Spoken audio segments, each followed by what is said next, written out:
Epione pain management and regenerative centre. ఇక మీ నొప్పులు శాశ్వతం కావు. 100% మీరు చూశారండి. మేము ఇప్పుడు కూడా పోలీస్ అధికారులు మా వాళ్ళు నలుగురు తీసుకొని పోయారంట. వాళ్ళు అక్కడ జరిగింది రాళ్ళేసింది వాళ్ళు. మీ దగ్గర వీడియో విజువల్స్ ఉంది, వాళ్ళు చేశారు. మా వాళ్ళని తీసుకొని పోయినారు. అయినా మీ ద్వారా పోలీస్ అధికారులు చెప్తున్నాం, మీరు ఇదే విధంగా చేస్తే ఎలక్షన్ కమిషన్ ఉంది, ఎలక్షన్ కమిషన్ దృష్టికి తీసుకొని మొత్తం మీరు కల్పించాల్సిన భద్రత మీ బాధ్యత. మీరు భద్రత చేయకుండా మా వాళ్ళని అరెస్ట్ చేసిన తప్పు. అయినా మేము శాంతియుతంగా పోతాం. ఈ కుతంత్రాలన్నీ భాస్కర్ రెడ్డికి వెన్నతో పెట్టిన విద్య. మీకు అందరు మీడియా సోదరులు అందరికీ తెలుసు. ఇక్కడ ఆయన కుతంత్రాలు నడుచుకునేది వెన్నతో విద్య. ఎందుకంటే 21 నామినేషన్ అన్నారు.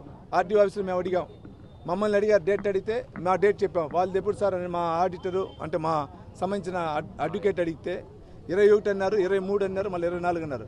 25వ రోజు మేమే ముహూర్తం పెట్టుకున్నాం, అదే ముహూర్తం పెట్టుకున్నారు. అదే ముహూర్తానికి ఉదయం నాగాలమ్మ గుళ్ళో పూజ చేయాలంటే 8 నుంచి 9 అన్నారు.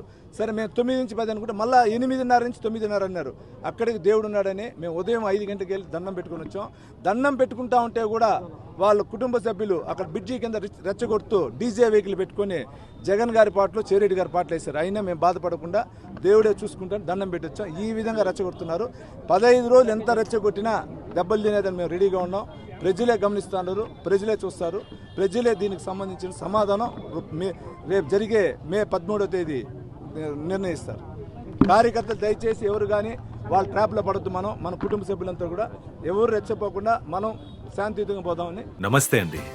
ఇది వ్యాపారం గురించి కాదు, ఓటు గురించి. ఎన్నికల్లో ఓటు వేయడం మన హక్కు మాత్రమే కాదు, కర్తవ్యం. ఎంతో మంది మహా నేతలు శ్రమించి ప్రాణత్యాగం చేసి ఈ అవకాశాన్ని మనకిప్పించారు. అందరూ ఓటు వేద్దాం. ఎందుకంటే ఓటు హక్కు ఊరికే రాదు. నా ఓటు ఎవరికో తెలుసా? అది సీక్రెట్ అండి.